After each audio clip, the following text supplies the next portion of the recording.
c'est pas dur. Un éléphant, c'est flexible. Et un autre a dit, mais je ne sais même pas de quoi vous parlez. Un éléphant, c'est dur, c'est très dur, c'est plus dur même que la racine d'un arbre. Et puis c'est pointu. Un autre a dit, mais non. Un éléphant, c'est tout fin, c'est pas très long. Et ils ont commencé à discuter et à faire des histoires. Parce que chacun avait touché à une partie de l'éléphant. Mais je veux dire que le Saint-Esprit, c'est ça. Chacun touche un peu, mais il est beaucoup plus grand que la somme de ses parts. Beaucoup plus grand que la somme de ses parts. Tout ce que tu as pu toucher, expérimenter du Saint-Esprit, c'est peut-être vrai, mais il est beaucoup plus grand que ça. Avec tout ce que les hommes peuvent dire, il est beaucoup plus grand que ça. Je sais donc que mon enseignement est limité à ce qui est dans la Bible et à l'enseignement que nous avons reçu de Dieu lui-même et de l'Église. Parce que j'ai moi aussi reçu des enseignements sur le Saint-Esprit. J'ai eu des aînés, il y a des gens qui m'ont précédé dans l'œuvre de Dieu. Je veux parler des Alter, des Macobé, Abbé Abékan, tous ces gens-là, on partait enseigner, on partait écouter les enseignements. Kakou Sévérin lui-même, voilà, donc c'est pour dire que il y a tout un ensemble que nous avons reçu, mais croyez-le, entendez-moi, le Saint-Esprit est beaucoup plus grand que ça. L'histoire du Saint-Esprit commence avec l'histoire de la Bible. Ou du moins, la connaissance que l'homme a du Saint-Esprit commence avec l'histoire de la Bible. Parce qu'au commencement, le livre de la Genèse, l'Esprit de Dieu soufflait au-dessus de la surface des eaux. Mais ce n'est pas pour autant que le Saint-Esprit est un souffle. On peut le comparer à un souffle, mais il n'est pas un souffle, il est plus que ça. En même temps, on voit dans le livre de la Genèse, au chapitre 18, que Dieu est venu rendre visite à un homme appelé Abraham. Et Dieu est venu sous la forme de 3 personnes. Et la Bible n'est pas très claire parce qu'on ne peut pas comprendre ce qu'on appelle l'esprit. Alors la Bible commence en disant, Dieu apparut à Abraham au chêne de Mamré. Ayant levé les yeux, voilà qu'il vit 3 hommes. On dit Dieu, maintenant on dit 3 hommes. Qui se tenaient debout près de lui dès qu'il les vit. Et Moïse et Abraham dit, mon Seigneur, je t'en prie, si j'ai trouvé grâce à tes yeux, veuille ne pas passer près de ton serviteur sans t'arrêter. Qu'on apporte un peu d'eau, vous laverez les pieds et vous étendrez sous l'arbre. Et la Bible continue plus loin. Et la Bible dit que il prit du cahier et du lait, le veau qu'il avait apprêté et plaça le tout devant eux. Il se tenait debout près d'eux sous l'arbre et ils mangeaient. Et il lui demandait, donc ils sont 3. Où est Sarah, ta femme? Il répondit, elle est dans la tente. Et le monsieur dit, je reviendrai vers toi l'an prochain, alors ta femme aura un fils. Sarah écoutait à l'entrée de la tente, et Sarah se mit à rire en elle-même. Alors la Bible dit, s'étant levé, les hommes partis de là. On commence par Dieu, on dit les hommes, mais vous allez vous rendre compte qu'après, on dit les anges. Quand les 2 anges arrivèrent, donc la Bible est confuse sur la nature du Saint-Esprit, sur la nature de Dieu. Parce que l'homme ne peut pas saisir ce qu'on appelle l'esprit. L'esprit est quelque chose qui n'est pas compréhensible à l'intelligence humaine. Au point où les détracteurs des croyants vont toujours dire, vous croyez, on ne voit rien. Bon, Jésus dit, il revient, il n'est pas encore revenu. Vous croyez en Dieu qui dit guéri, on ne voit pas les guérisons. Bon, ils diront beaucoup de choses parce qu'ils ne peuvent pas comprendre ce qu'on appelle l'esprit. Et nous-mêmes qui sommes chrétiens ne comprenons pas ce qu'on appelle l'esprit. Mais pourtant, lorsque nous continuons de lire dans la Bible, nous nous rendons compte qu'à plusieurs reprises, l'Esprit de Dieu s'est manifesté et il a touché plusieurs personnes. Au point où Joël pouvait dire que le Saint-Esprit sera déversé sur toute chair. Et vos fils et vos filles prophétiseront. Parce que l'homme lui-même a un esprit. C'est pourquoi lorsque l'homme meurt, lorsque son corps meurt, il y a quelque chose qui survit. Mais lorsque Dieu dit qu'il va déverser son esprit sur l'esprit de l'homme, Dieu est en train de dire qu'il va permettre à ce que l'esprit créateur soit mélangé avec l'esprit créé. Et quelque chose de nouveau sera sur la terre des hommes. C'est en cela qu'il peut annoncer par le prophète que ce qui n'est point monté à l'oreille de l'homme, ce qui n'est point monté dans notre entendement humain, Dieu va le faire et cela sera une merveille à nos yeux. Parce que le Créateur est venu vivre dans la créature et le Créateur a pu faire un avec la créature. Et cela est tellement visible dans la personne de Jésus-Christ de Nazareth. Cela est tellement visible que l'Église s'est divisée sur ce que Jésus est. Le docétisme, etc.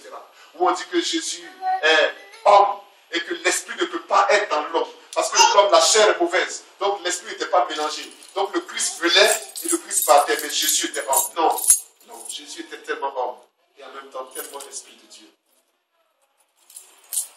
Et c'est ce que Dieu a fait de nous. Malgré notre nature humaine faible, pécheresse, Dieu a voulu habiter dans nos cœurs. Et c'est ce que nous avons expérimenté aujourd'hui. Et vous voyez que Dieu le prouve toujours. Son amour pour nous est grand. Lorsqu'on continue de vouloir comprendre ce que c'est que l'Esprit Saint, nous nous rendons compte qu'au début, il soufflait. Nous nous rendons compte que lorsque Moïse a été appelé, alors qu'Abraham a vu 3 personnes qui étaient comme des anges, qui étaient en même temps Dieu, qui étaient bon, voilà. Moïse, lui, il a vu sur un arbre une manifestation d'un feu. Et ce feu brûlait, mais le feu ne consumait pas l'arbre. C'est-à-dire que c'est un feu qui brûle et qui n'a pas besoin d'un combustible pour brûler. C'est-à-dire que l'Esprit Saint soit sur toi ou ne soit pas sur toi, il reste vivant. Voilà ce que ça veut dire. Et Moïse a donc reçu la révélation de Dieu comme un feu. Et cette révélation ne l'a jamais quitté. Au point où il a fait traverser tout un peuple en levant seulement un bâton de bois. Le Saint-Esprit continue de se manifester lorsque nous voyons que lorsque le grand Moïse est monté sur la montagne, il a eu un feu. Et dans le feu et les tremblements de terre, Dieu est venu parler à Moïse. L'Esprit de Dieu était là. Et lorsque Moïse a reçu les révélations, que Moïse est venu donner les révélations au peuple, le peuple a dit, mon cher, afin où le feu tombe comme ça, on ne veut plus. Je ne veux pas que Dieu vienne me parler, disait le peuple. Je préfère en tout cas que toi seul Moïse, tu ailles chercher Dieu, tu l'écoutes et tu viennes nous donner Dieu.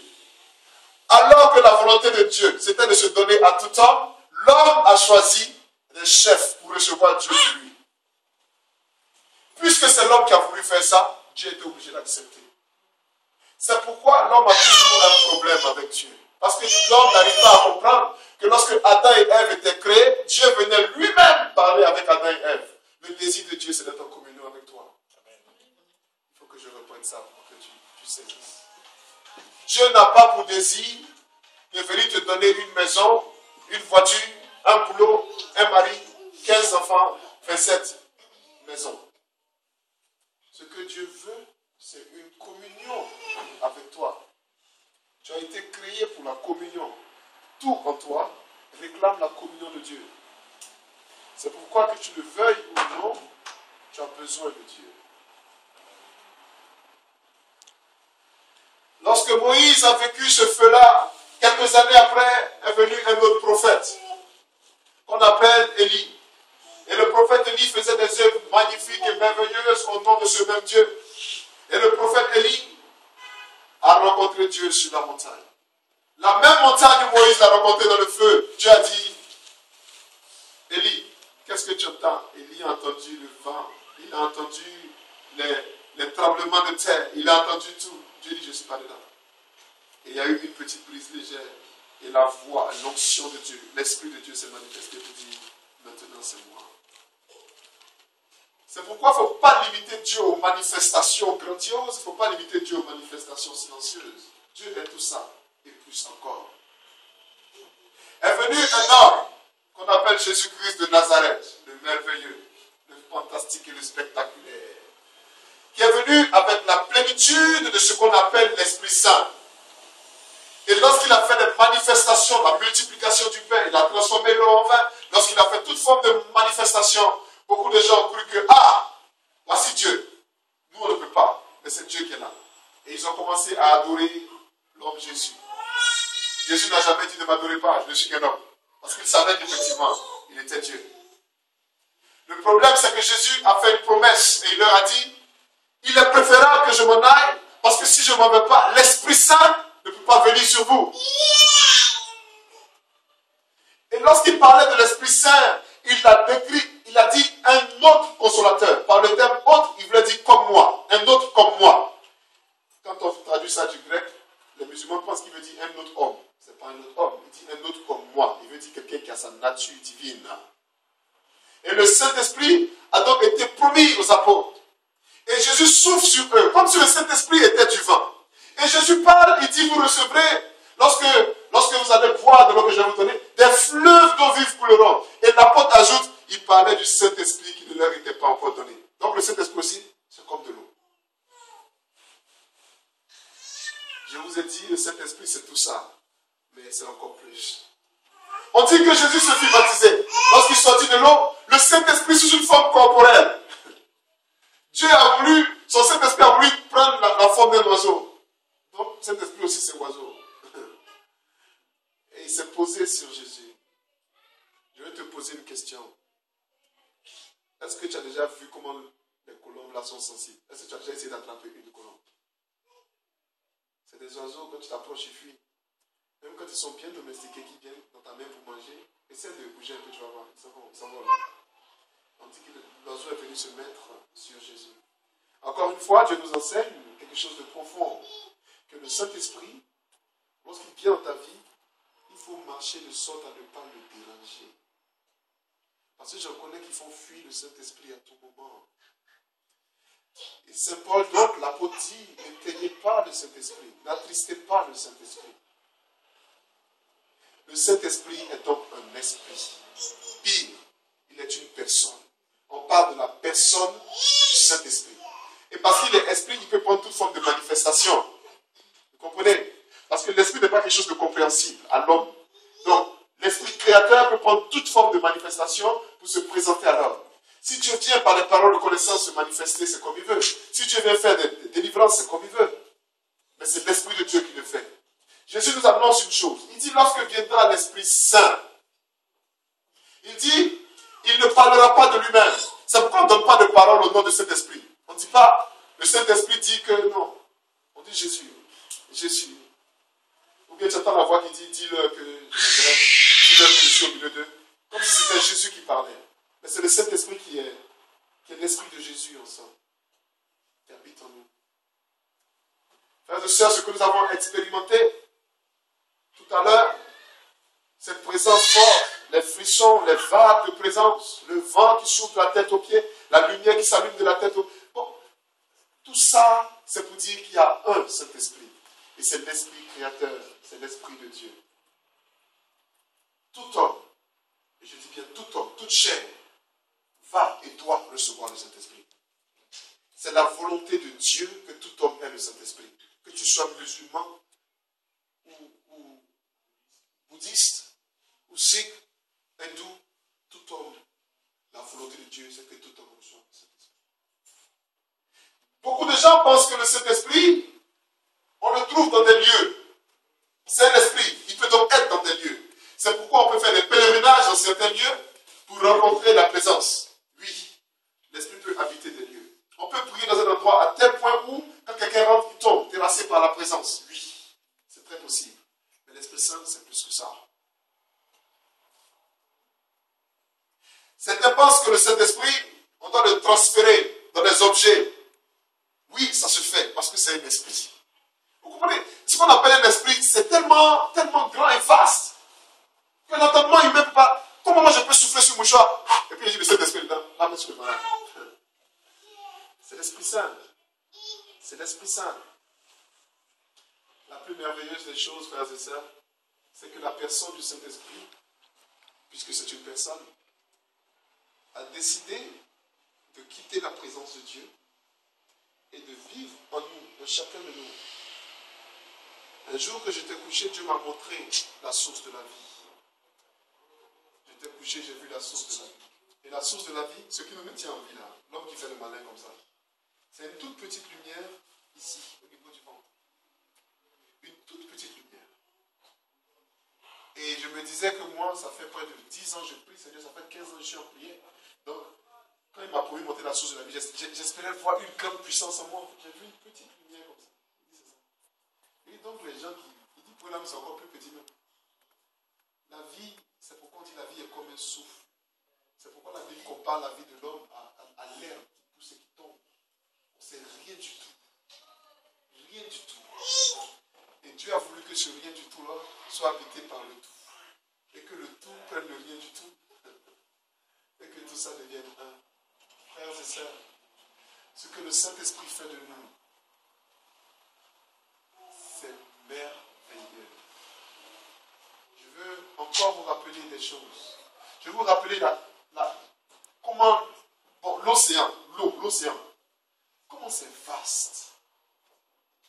Dieu a créé ça. Bon, l'océan est limité quand même parce que c'est un globe. Maintenant, imaginez ce globe-là dans le système solaire. Avec le soleil au milieu, la Terre, la Lune qui tourne autour, Jupiter, Saturne, etc. Ça, c'est un seul système solaire. Maintenant, il y a d'autres systèmes environnants et d'autres systèmes. Et tout ça, ça fait donc une galaxie. Maintenant, il y a d'autres galaxies de ça, là, puis d'autres encore. Et Dieu a créé ça. Quand quelqu'un parmi nous est enlevé au ciel et que Dieu se présente à lui comme son papa, je vous le dis parce que ça arrive très souvent. Je peux être dans mon église et puis je prie et je me retrouve, j'entends la voix qui dit monte et je me retrouve au ciel. Je sais que mon corps est sur terre parce que j'entends toujours la louange, franchement. Mais je vis des choses fortes à l'intérieur. Et je me retrouve toujours à ses pieds. Et quand je suis à ses pieds, je suis comme ce bébé-là. Tant que je suis au ciel, je suis toujours comme ce bébé-là. Et j'attrape le pied du Seigneur. Et je dis, moi, je veux rester avec toi. Chaque fois que je le vois, c'est la même chose. J'attrape son pied. Je veux rester avec toi. Je t'aime, je veux rester avec toi. Il me prend comme son enfant, il joue un peu. Bon, après, je me retrouve dans mon corps. Une fois dans mon corps, c'est maintenant les paroles de connaissance viennent. Le Seigneur me parle de celui qui prêche ou bien de celui qui... Bon, voilà. Mais c'est pour vous dire que ce grand Dieu-là, il se fait comme un père pour nous, alors qu'il crée des galaxies, des galaxies.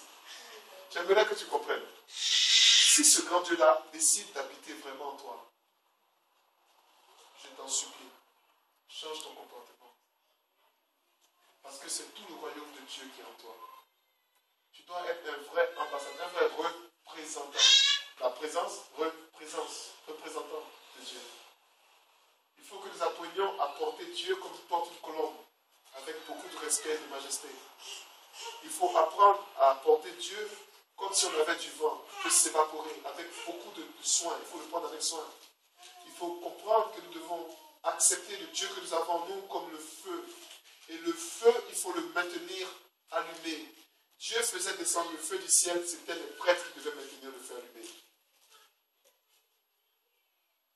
Le feu vient donc de Dieu, mais maintenir le feu allumé vient de nous. Nous avons une responsabilité. Et si le feu c'est comme de l'eau qui coule, il ne faut pas faire du feu, il ne faut pas faire de l'eau qui coule un marigot. Parce que l'eau qui coule, le fleuve, ça porte les poissons. Mais le marigot, quand ça ne coule pas là, voilà. Vous comprenez? Nous avons une grande responsabilité. Tous ceux qui ont expérimenté le Saint-Esprit aujourd'hui, je bénis le nom du Seigneur, c'est parce que, vous savez, dans le calendrier de l'Église, c'est maintenant qu'on parle de l'effusion du Saint-Esprit. C'est maintenant que les apôtres sont en train de prier et puis ils reçoivent le Saint-Esprit. Enfin, à minuit. Toute la nuit, pardon, jusqu'au matin. Donc, je voulais vraiment que nous comprenions que le Saint-Esprit, peut-être que certains parmi nous estiment qu'il s'est tellement donné qu'on doit l'évaluer. Mais je vais vous dire une chose. Les choses les plus importantes de la vie humaine sont gratuites. Les choses les plus importantes de la vie humaine, Dieu les donne en plénitude. Je reprends. Ce qui est nécessaire à la vie humaine, Dieu le donne toujours en plénitude. C'est pourquoi tu as l'air, c'est pourquoi tu as l'eau, c'est pourquoi tu as des arbres. Et Dieu donne ça en plénitude. Je connais des pays sur la terre où tu jettes un noyau et ça donne un arbre. Dans mon pays, c'est comme ça. En Afrique, la nourriture, c'est gratuit. Quand tu mets une mangue, ça pousse. Tout le monde peut manger. Bon, je sais que les hommes doivent transformer, les hommes doivent vendre, les hommes font du business, c'est très bien. Mais reconnaissez que ce que Dieu donne en plénitude. Et la chose la plus importante que Dieu a donnée à l'homme, c'est le Saint-Esprit. Sache donc que Dieu l'a donné vraiment à profusion. Donc, il faut qu'on le sache. Je ne vais pas te dire amen, mais il faut qu'on le sache. Le Saint-Esprit a été donné à ceux qui croient en Jésus-Christ en profusion. Ça dit, ça déborde. Un verre qui est rempli, tant que ça ne déborde pas, on ne dit pas qu'il est rempli. Il faut que ça coule, maintenant c'est rempli. C'est pourquoi aujourd'hui, le Saint-Esprit que nous avons expérimenté à l'intérieur, j'aimerais qu'on fasse une dernière expérience où on va maintenant le laisser sortir de l'intérieur vers l'extérieur. On va vivre un débordement de l'Esprit Saint. On va le faire en 5 minutes, c'est pas long, mais c'est suffisant. Je vais demander à tout le monde, s'il vous plaît, tous ceux qui ont vu l'Esprit en eux, là, sachez-le, il est doux comme ça. Il reste doux. Mais parfois, c'est un esprit, vous avez pas. Parfois, il fait comme il veut. Et parfois, l'esprit saisit des gens. Il y a des gens qui sont saisis quand ils quittent la terre, ils vite. Hein? Il y a des gens, quand ils quittent la terre, parce qu'il est l'esprit. Il y a des gens, lorsque l'esprit est sur eux, ils tombent, ils deviennent très lourds. C'était une manifestation d'ailleurs du prophète musulman Mahomet qui avait la tête, qui devenait très lourd parce que l'esprit était sur lui. Mais bon, après il a prophétisé, je ne sais pas. Mais il y a tout ça. Et puis l'esprit saint aussi peut venir donner une légèreté. Mais j'aimerais que parmi nous aujourd'hui, tout le monde puisse expérimenter l'effusion de cet esprit.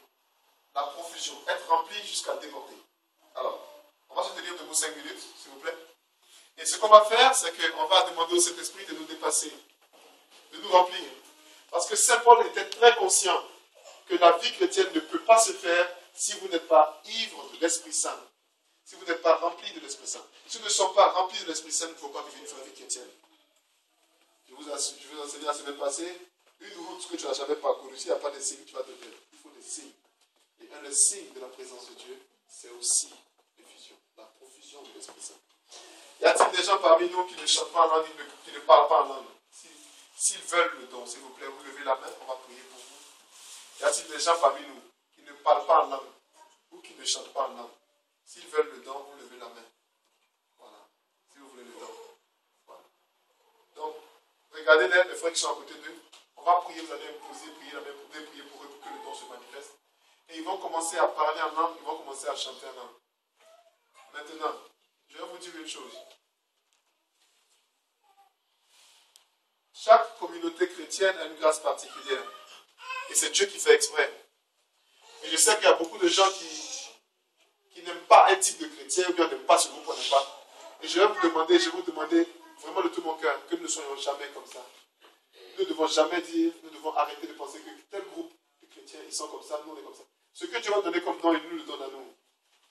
Mais il donne d'autres dons à d'autres personnes. Il va donner des manifestations à nous. Il va donner d'autres manifestations. Peut-être que pour nous, va sembler beaucoup plus. Ce n'est pas ça le plus important. Vous avez vu que cet esprit est en chacun de nous. Il est en chacun d'eux. Et Dieu aime ses enfants également. Nous devons apprendre à les aimer également. Je sais que parmi nous, le don de l'esprit est facile. Nous transmettons l'esprit Saint très facilement. Mais en même temps, je sais que parmi nous, la croissance avec l'esprit là, c'est difficile. Je vois des gens d'être de nouveau, ça prend des années avant qu'ils réalisent que, vraiment, mais Dieu fait comme il veut. Ceux qui ont déjà l'Esprit Saint, je vous demande une chose. Prenez-le plus au sérieux. Rentrez dans une profondeur avec lui. Faites beaucoup d'oraisons seules. Avant de venir à la prière, priez en langue 1 heure. Comme ça, quand tu viens, tu es prêt. On va prier ensemble. Ce qu'on va faire est simple. Je vais demander à tout le monde de demander au Saint-Esprit de venir. On va tous ensemble demander au Saint-Esprit. Et une fois qu'on va sentir, certains des frissons, certaines légèretés, certaines la chaleur, certaines, mais tout le monde va sentir une manifestation de l'Esprit Saint. Alors on va prier.